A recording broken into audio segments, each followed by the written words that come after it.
하나님이 개입하면 언제나 전성기라는 제목으로 하나님 말씀 증거하도록 하겠습니다. 오늘 주제는 하나님이 크신 하나님이라는 거예요.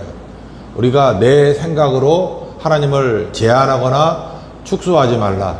잠깐만, 요즘에는 옛날 책 이름이 생각나네. 제한받지 않으시는 하나님이라는 두란노에서 나온 좋은 책이 있는데, 노만 그럽이라는 분이 쓴 책인데, 내가 볼 때 두란노에서 나온 책 가운데 10대 책 중에 하나야. 제한받지 않으시는 하나님. 굉장히 좋은 책이에요. 혹시 읽기 힘들면은 검색해가지고 목록이라도 한번 찾아보세요. 알겠죠? 굉장히 좋은 책이고, 구할 수는 없겠지. 하도 오래된 책이니까. 그러나 또 이렇게 구한다 그러면 꼭 읽어보면 되게 좋을 것 같습니다. 그러니까 하나님은 우리 인간의 생각이나 또는 시간이나 공간이나 사람에게 제한받지 않는다는 거예요. 놀랍게 일을 한다는 거. 제가 볼 때 이 책 읽고 굉장히 은혜 받고 변화된 분이 옛날에 숙명여대 총장이었던 황선혜 교수님. 이 책 되게 좋아했어. 이 책 보면서 자기 인생 책이다 그랬던 것이 제한받지 않으시는 하나님, 노만 그럽. 그렇게 좋은 책이라고요. 오늘 이 자리가 어디냐 하면은 1절에 보니까 시딤에서 그랬죠. 2명의 정탐꾼을 여리고에 보낼 때 시딤에서. 시딤이 어디죠? 실패의 자리 또는 어떤 징벌의 자리라고요. 거기가 어디입니까? 민수기 25장에 보면은 그 요단강 건너기 전에 마지막 자리가 시딤이잖아요. 거기서 바알보울 사건이라 그러죠. 거기서 모압 여인들과 간음행에서 하나님께서 24,000명을 죽인 자리, 그래서 바알보울 사건, 또 발람 선지자 사건, 그게 시딤이라고. 그러니까 시딤 그러는 순간에 이스라엘 사람들은 엄청난 재앙의 자리, 엄청난 실패의 자리구나. 근데 하나님께서는 거기서부터 다시 시작하기를 원하신다는 거예요. 거기서 정탐꾼을 보냈습니다. 그랬더니 여리고는 벌써 소문 들어서 알고 있는 거예요. 긴장하고 있었고 경계하고 있었고, 또 정탐꾼이 왔다는 소식을 듣고 수색대를 보내게 되죠. 그래서 4절부터 7절까지 내용 보면은 자초지정이 쭉 나와요. 어디 갔나 하는 것. 오늘 핵심, 라합은 어떻게 이렇게 목숨 건 정탐꾼을 숨겨주는 행동을 했는가. 한마디로 가면 믿음이죠. 믿음 때문에 정탐꾼을 숨겼는데, 정탐꾼 숨겼다는 건 무슨 얘기입니까? 어떻게 보면 민족적으로 볼 땐 이적 행위가 될 수도 있고, 또 목숨을 건 행위, 되게 위험한 행동이죠. 근데 그거를 라합이 굳이 했던 이유가 뭘까요? 라합이 정탐꾼 만나가지고 설명하는 게 8절부터 11절까지 나오는데, 이전까지 소문 듣고 알았다는 거예요. 하나님께서 홍해물을 가르시고 이스라엘 백성들을 바다에 길을 만들어서 넘어가신 소식을 들었다. 또 그 다음에 그 시딤 자리, 그 통로 자리가 누구 땅이었어요? 아모리 왕 시온과 바사나 옥의 땅이잖아. 거기가 중간이. 그 땅에 승리했다는 것을 들었다. 그래서 우리가 간담이 서늘했다. 이런 설명을 합니다. 그런데 라합의 고백 가운데 제일 중요한 고백은 11절이에요. 이게 옛날에 모세가 했던 고백하고 똑같은 고백이거든. 뒷부분에 너희 하나님 여호와는 위로는 하늘에서도 아래로는 땅에서도 하나님이시라. 이게 되게 중요한 거거든요. 10명의 정탐꾼이 가가지고 실패했던 이유가 뭐예요? 우리 하나님을 안 믿었다는 게 아니야. 우리 하나님을 내가 믿었는데 우리와 함께하는 지역신이라는 거예요. 애굽에 있을 때 우리가 함께했던 그 하나님이라는 거예요. 가나안에서는 하나님 되지 못한다. 그래서 망한 거 아니에요. 가나안에서는 힘을 발휘하지 못하는 하나님, 광야에서만 힘을 발휘하는 하나님, 지역신, 어떻게 보면 영역신. 그런데 지금 라합은 무슨 하나님을 고백하고 있어요? 하늘에서도 하나님이고 땅에서도 하나님. 그 뭐라 그러죠 이걸? 온 땅의 주인 또는 온 우주의 하나님. 이게 모세가 고백했던 고백이거든.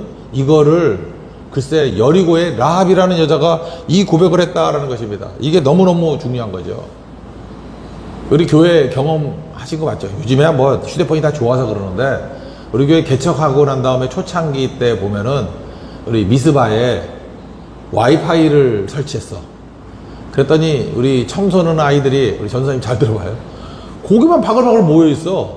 그래서 나는 니네들 왜 여기만 있냐 그랬더니, 여기가 와이파이가 제일 센 데래. 거기 가가지고 애들이 10명이 모여가지고 와이파이하고 계속 있더라고. 그래서 게임하고 그 자리만. 떨어지면 또 약해진대.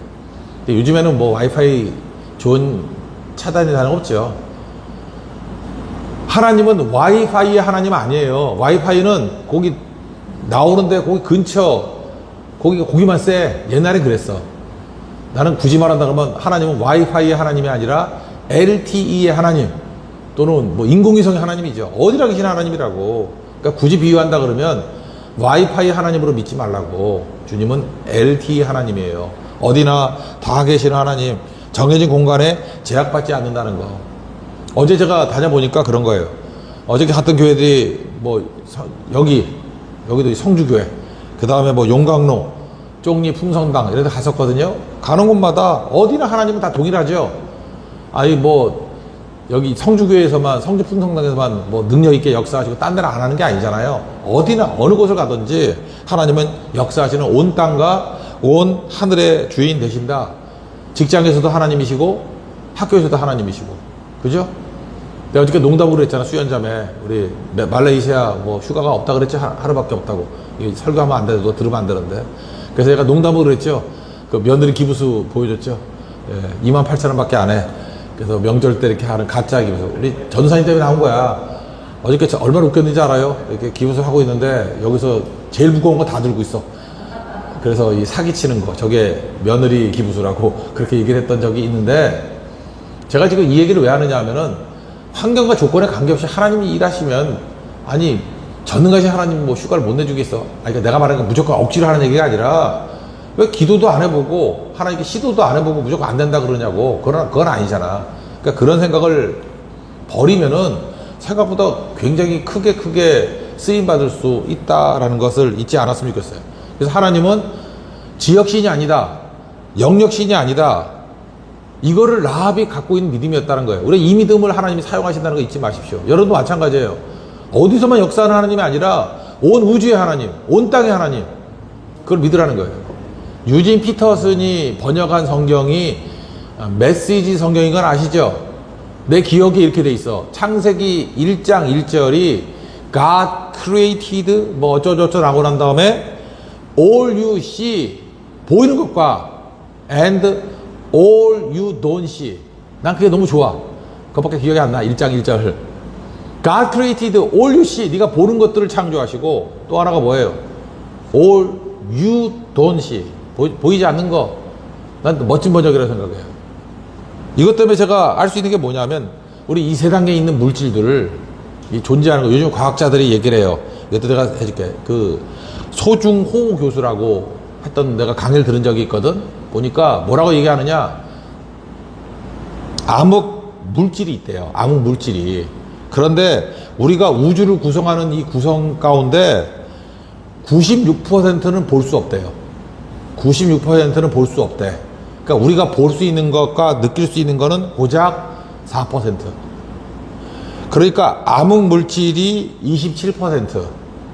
그러니까 다크 매터라고 그러거든요. 다크 매터가 뭐냐 그랬더니 암흑 물질인데 깜깜하다는 뜻이 아니래요. 미지, 이해할 수 없는, 모르는, 존재는 하는데 모르는 거예요. 그래서 암흑이라 그러니까 깜깜하다는 뜻이 아니야. 우리가 모른다는 뜻이에요. 암흑 물질이 27%, 그 다음에 암흑 에너지, 우리가 모르는 에너지가 69%. 그러니까 우주를 이렇게 지배하고 있는 것들이 우리는 모르는 거예요. 그리고 이거 영장, 여러분 잘 보시면 그 안드로메다 이런 거 보면 이렇게 소용돌이 치는 것 같이 별들이 있죠. 그게 어떤 힘이 작용하는데, 그건 인력 그런 거 아니래요. 만류의 인력 그런 거 아니래. 뭐가 또 작동하는 힘이 있대. 근데 뭔지 모른대요. 그러니까 큰 우주에 그 어마어마한 것들을 이렇게 소용돌이 치게 만드는 또 다른 힘이 있다라는 거예요. 모른대. 그걸 암흑 에너지라 그래. 그러니까 그렇게 얘기하잖아요. 그러니까 우리 뭘 알고 있어, 우리가? 아는 게 별로 없죠. 우리가 뭐 중력 발견한 것도 뉴턴 아니야. 그 몇백 명밖에 안 되잖아요. 그전엔 그게 뭔지도 몰랐잖아. 그러니까 세상에 있는 이 암흑 물질 다 볼 수 없고 다 의식할 수 없다는 거예요. 우리 뭐 심리학에서도 아까 제가 지원이 물어봤더니 고등학교 2학년이래. 그래서 기도해 주려고 무슨 과를 가고 싶고 장래에 뭘 하고 싶냐 그랬더니 뭘 하는지 설명 안 할게요. 심리학과 가고 싶다 그랬죠. 예, 심리학과. 심리학에서 발견한 게 뭐예요? 최근에 100년 동안에 의식의 세계가 있고, 물론 프로이트 때문에 그런 거지만 무의식의 세계가 더 크다는 걸 알 수 있죠. 그래서 심리도 그렇잖아요. 무의식의 세계가 의식의 세계를 이렇게 영향을 주는 게 되게 크다고. 근데 200년 전, 300년 전만 해도 무의식의 세계라는 게 뭔지 알았어? 생각도 못 했잖아. 그죠? 그런 것들이 있다는 거죠. 제가 아까 설명했는데, 양자역학. 제 친구 그 교수가 한 분 계시는데 은퇴하고 난 다음에 뭐 하고 싶냐 그랬더니 난 또 신학 연구하는 줄 알았더니 양자역학을 공부하고 싶대. 그래서 그 친구들 가운데 제 전문가들이 좀 있거든요. 양자역학 하는 사람들. 아까 내가 소개를 했는데 성균관대 뭐라고 썼지래? 정영욱 교수. 정영욱 교수가 했던 강의가 좋은 것 같아요. 한번 들어보세요. 양자역학이라는 건 이런 거예요. 그러니까 미시세계거든. 미시세계라는 건 미지세계하고 똑같은 거야. 되게 작은 세계거든. 그런데 빛을 얘기했잖아요. 빛. 예를 들어서 이걸 입자로 보는 것이냐 파동으로 볼 것인가. 그러면 어떻게 실험하면 입자로 보면 입자가 되기도 하고 알맹이 파동으로 보면 파동이 되기도 해요. 이걸 뭐라고 중첩이라 그래요. 특별히 그 정영욱 교수는 그 화음으로 얘기하더라고. 건반 있죠, 건반. 우리 지원치 건반 도 누르고 미 누르고 도 누르면 도로 느껴지죠. 미 누르면 도, 미 되죠. 두 개를 같이 들으면 화음이 되지. 그렇죠. 그런데 양자역학에서는 저걸 따로 들으면 누를 때마다 어떤 때는 도로 들리기도 하고 어떤 때는 미로 들리기도 하고 확률로. 그래서 양자역학은 확률이야. 그런데 우리가 뭘 누르냐에 따라서 확률이지만 그걸 조절할 수 있죠. 그게 양자역학에서 하는 거예요. 양자 컴퓨터가 하는 일이라고. 구글이 그걸 제일 잘해. 확률이 60%다 그러면 그 확률을 60% 만들어 놓으면 결과가 나오는 거예요. 휴대폰도 그 원리예요. 양자역학 원리거든. 그래서 우리가 소리가 들리는 거라고. 확률적으로. 가끔 안 들릴 수도 있어. 뭐 거의 없겠지만 그런 거고. 또 하나가 우주를 설명할 수 있는 것도 가능하잖아요. 아까도 얘기했죠. 여기서 내가 이동강 그랬더니 거제도에 계신 이동강 아버지가 영향을 받을 수 있어. 그걸 뭐라 그러면 얽힘이라 그래. 얽힘. 그 이상한 거예요. 여기서 이렇게 했는데 저쪽에서 똑같은 일이 벌어져. 얽힘. 그러니까 이거는 공간을 초월하는 거죠. 여기서 얘기한 게 안드로메다 저 끝에서도 영향을 받을 수 있다라는 거죠. 이론적으로. 가능하다는 거예요. 또 하나가 우리 현실 세계에서 제일 많이 느끼는 것들이 뭐냐 하면 관찰하면, 그래서 어떤 건 그런 게 있어요. 우리가 눈으로 보면 빛이 알갱이를 튀겨나가서 변화가 된다 그런 얘기도 있어. 관찰을 하잖아요. 관찰을 하면 결과가 바뀌어. 내가 볼 때와 안 볼 때 결과가 달라져요. 이걸 갖다가 양자역학에서는 측정이라 그래. 측정할 때와 측정하지 않을 때 결과가 달라진다니까. 그러니까 우리는 뭘 하면 돼요? 쳐다만 봐도 결과가 달라져요. 말하면 더 달라져요. 기도하면 뒤집혀. 그러니까 이거 뭐 양자역학에서 얘기하는 거 아니야? 계속 얘기하는 거. 근데 그런 거와 똑같다고. 그러니까 영적인 세계가 있다라는 거를 양자역학에서는 부인을 못 하는 거예요. 그래서 양자역학의 중요한 게 측정하면 상태를 바꿀 수 있다. 뭐 말만 조금 보면 기도하면 상태를 바꾼다. 일하면 바뀐다. 그건 알죠? 물리적인 거니까 일하면 결과가 바뀌어요. 기도하면 결과가 바뀐다고. 심지어 관찰만 해도 결과가 바뀌어요. 관심만 가져도 결과가 바뀐다고. 그 양자역학이 지금 실생활에서 쓰는 얘기거든. 그렇게 변화가 되니까 우리가 해야 될 일이 무엇입니까? 일단 이거예요. 내가 감각으로 깨닫는 세계는 빙산의 일각이라는 거예요. 되게 작은 세계야. 그래서 내가 보고 느낀 것만 세상이라고 생각하는 것만큼 어리석은 인생이 없다. 그래서 고린도후서 4장 18절을 보니까 우리가 주목하는 것은 보이는 것이 아니요. 이 4%. 그것도 똑똑한 사람이 4% 보는 거야. 기계 다 동원해서.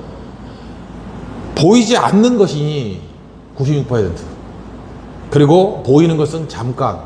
이거는 우리 결과물일 뿐이야. 근원적인 건 뭐예요? 보이지 않는 것은 영원함이니라. 이거 뭐 완벽하게 설명이 되는 거 아닙니까? 그러니까 우리가 믿음이란 건 기도에도 영향을 미칠 수 있고 일에도 영향을 미치는 거라고요. 하나님께서 약속하신 것을 우리의 기도를 통해서 성취하시고 우리의 일을 통해서 성취하신다는 거. 이제 조금 이해가 되겠죠? 그런 거라는 거예요. 그래서 하나님은 일단 시간을 초월한다. 공간을 초월한다. 일단 공간 초월하는 건 이해가 됐죠?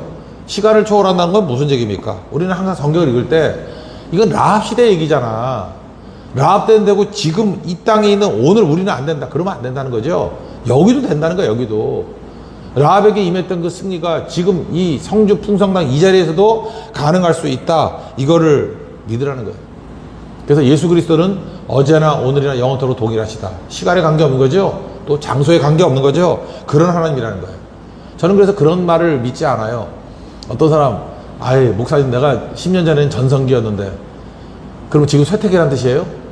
하나님이 임재하면 언제나 전성기가 될 수 있다는 거 믿으십시오. 믿습니까? 그러니까 하나님이 개입하시는 그 순간이 전성기예요. 초월이. 그러니까 그걸 알 수 있는 게 뭐죠? 모세가 80세가 될 때 그게 어떻게 전성기야? 80세는 쇠퇴기지. 돌아가시기 준비할 때지. 근데 하나님이 개입하시니까 80세부터 모세는 전성기를 맞이했잖아요. 우리도 마찬가지죠. 나는 뭐 병이 들어서 약해서 나는 뭐 꺾여서 나는 10년 전이 좋았어. 20년이 좋았어. 그런 소리 하지 말라고. 하나님이 개입하시면 그때부터 전성기가 시작이 된다는 거예요. 그래서 그것을 보여주는 샘플이 누구냐? 라합이라는 거예요. 라합은 성경을 보면 항상 실패한 사람 부르죠. 바울도 실패자잖아. 핍박자, 포획자, 회방자. 베드로도 배신하고 실패자잖아요. 야곱도 실패자. 왜 실패자를 사용하세요? 실패자를 통해서 초월하시는 하나님이 못할 일이 없다는 걸 보여주려고. 근데 여기서 라합은 보세요. 기생 라합이잖아. 기생 라합. 일단은 이방인이에요. 이방인은 진멸 대상이야. 그리고 여자예요. 여자는 인간 취급도 안 했다는 거 아시죠? 우리 성경에는 기생이라고 번역이 되어 있는데 원문은 창녀예요. 이게 그 유다가 자기 며느리가 창녀같이 분장해서 그 악이 났다는 얘기 나오죠? 그때 단어가 똑같아. 이 단어가 조나야, 조나. 내가 이거 목사가 이게 강대상에서 할 얘기인지 모르겠지만 창녀라는 게 히브리어로 조나를 나는 어떻게 외웠냐면 옛날에 존나로 외웠어. 우리 욕할 때 그랬잖아. 그렇게 외웠다고. 그래서 창기가 조나야, 조나. 영어로는 하롯, Harlot, 하롯. 그러니까 이게 몸 파는 여자예요. 그런데 요세푸스 같은 사람은 예수님의 조상 아니에요. 예수님의 조상이 창녀라니 말이 되나. 그래서 여관 주인으로 번역했어. 근데 우리 한국 성경에서는, 개혁 성경에서는 중립적으로 그냥 기생 정도, 그냥 춘향이 정도 생각하라고. 근데 원문은요, 그거보다 훨씬 더 심한 얘기예요. 몸 파는 여자야. 조나라고. 조나는 다 창기예요. 몸 파는 여자. 돈 받고 몸 파는 여자야. 그러니까 무슨 얘기예요? 가장 바닥인데 그 사람에게 하나님이 개입하시니까 그가 구원의 통로가 되는 거죠. 그러니까 쓰임받지 못할 사람이 누가 있냐. 그게 메시지예요. 창녀 라합을 통해서 그가 믿음 가지니까 그의 기도를 사용하셨고 그의 일을 사용하시고 하나님의 뜻을 성취하셨다. 그러므로 누가 쓰임받지 못하니 그런 거죠. 우리는 스스로 그래. 내가 용서받지 못한다고. 하나님이 용서해 주겠다는데 용서받지 못할 사람이 어디 있냐 그런 거죠. 내가 못한다고 생각해요. 근데 하나님이 하신다 그러는데 못할 게 어디 있냐 그런 얘기죠. 내가 어렵다고 생각해요. 내가 어려우면 하나님도 어려운지 알아. 안 그래요. 하나님 어려운 게 없다고. 내가 어렵다고 어려운 거 아니고 내가 못한다고 못하는 거 아니고 내가 용서 못한다고 용서 안 되는 것도 아니라고요. 하나님은 다 하실 수 있다고. 그래서 바울이 뭐라 그래요? 내게 능력 주시는 자에서 내가 모든 것을 할 수 있느니라. 그게 라합 믿음이라고. 오늘도 여러분들 자기 자신을 흙수저라고 생각하는 사람이 있죠. 나는 뭐 아무것도 아닙니다. 절대 그렇게 생각하지 말라고. 우리를 통해서 하나님께서 놀라운 일들을 다 이룰 수 있다는 거예요. 라합 이름 뜻 하나 알았으면 좋겠다. 라합이라는 이름 뜻이 뭔지 알아요? 넓다는 뜻이야. 우리의 좁아진 생각들을 라합과 같이 넓게 우리 이해했으면 좋겠어요. 그러면 승리할 수 있는 거죠. 라합은 아까도 얘기했지만 어디 쓰임받았다 그랬죠? 히브리서 11장 31절 보니까 믿음장에도 나와. 믿음으로 기생 라합은 정탐꾼을 평안히 영접했다. 그 다음에 행동하는, 일하는, 야고보서 2장 25절에 또 나와요. 이와 같이 기생 라합이 사자들을 접대하여. 행동했잖아요. 그러니까 우리가 다 믿음으로 한다는 건 뭐예요? 하나님, 우리 믿음의 기도가 하나님의 뜻을 이루는데 사용되게 해 주십시오. 믿음의 일이 하나님 앞에 쓰임받는 인생이 되게 해 주십시오. 그러면 뭐 최고의 인생이 될 수 있다고 확신합니다. 그렇게 쓰임받는 우리 하나님의 종 되기를 바랍니다. 뭐 이 정도 하면 될 것 같아요. 그래서 실패와 징계의 자리 시딤에서 하나님의 구원의 자리로 변할 때도 마찬가지로 여러분 인생이, 그러니까 우리 이 팀이 하나님 앞에 라합같이 쓰임 받읍시다. 그리고 우리 자신이 라합과 같이 쓰임 받으면 하나님께서 시간을 초월해서, 공간을 초월해서, 사람을 초월해서 하나님의 놀라운 구원이 이루어지게 됐어요. 그러니까 이 세팅이 이런 거라고. 이스라엘의 구원은 이 한심한 놈들이 맨날 불순종해. 열받는다 하나님이. 됐죠? 그래서 하나님이 찾아보다가 누구 기도를 찾은 거예요? 라합의 기도를 찾은 거예요. 하나님은 하늘에서도 하나님이고 땅에서도 하나님이다. 모세 이후에 이런 기도를 처음 들어봤어. 그런 거죠. 그렇잖아. 그 라합의 믿음의 기도를 사용해서 이스라엘이 가나안 들어가게 만드셨다. 오케이? 또 하나, 진짜 믿음 없어. 이 망할 놈들이 10명 정탐꾼부터 시작해서 다 문제가 돼. 그랬더니 믿음으로 일하고 믿음으로 행동했던 사람이 누구예요? 라합. 하나님이 아무리 찾아봐도 없으니까 라합의 일을 통해서, 믿음의 일을 통해서 이스라엘 백성들이 여리고를 점령할 수 있도록 뚝뚝하게 만드셨죠. 그렇다 그러면 사람의 뭐 신분이나 뭐 지위, 그게 뭔 중요해? 스펙이 뭘 중요하냐고. 여자이자 이방인이자 창녀인데, 인간적으로 따지면 최악인데, 최악의 라합을 통해서, 이름은 넓다예요. 하나님을 크신 하나님, 넓으신 하나님으로 받아들인 라합을 통해서 하나님 일하시잖아요. 여러분, 라합이라는 이름이 넓다인데, 나라 중에서도 별명이 라합인 나라가 있죠. 어디예요? 애굽. 그래서 욥기 같은 데 보면 라합 이렇게 나오잖아요. 애굽의 애굽. 애굽의 뜻이 뭔지 알아요? 넓다는 뜻이야. 넓다. 애굽. 라합의 라합. 여러분 인생이 라합이 되십시오. 좁혀져 있는 곳에 여러분이 가면 다 넓게 만들고, 작은 하나님 믿고 있는 사람한테 여러분이 들어가면 하나님 크신 하나님이야. 그죠? 이건 하나님도 못할 거야. 근데 하나님 크신 하나님이야. 못할 게 어딨어. 그게 이방인이자 여자이다 창기인 라합의 믿음이었다고. 라합의 기도였다고. 기도는 크게 하는 거예요. 하나님 바라보고 하는 거예요. 일은 크게 하는 거라고. 하나님 바라보고 하는 거라고. 그럼 놀라운 일들이 벌어지게 되는 거죠. 오늘도 그 믿음의 역사가 있는 축복이 임하기를 바랍니다. 예, 자리에서 일어납시다. 우리 370장 1절 찬양하고 기도하겠습니다.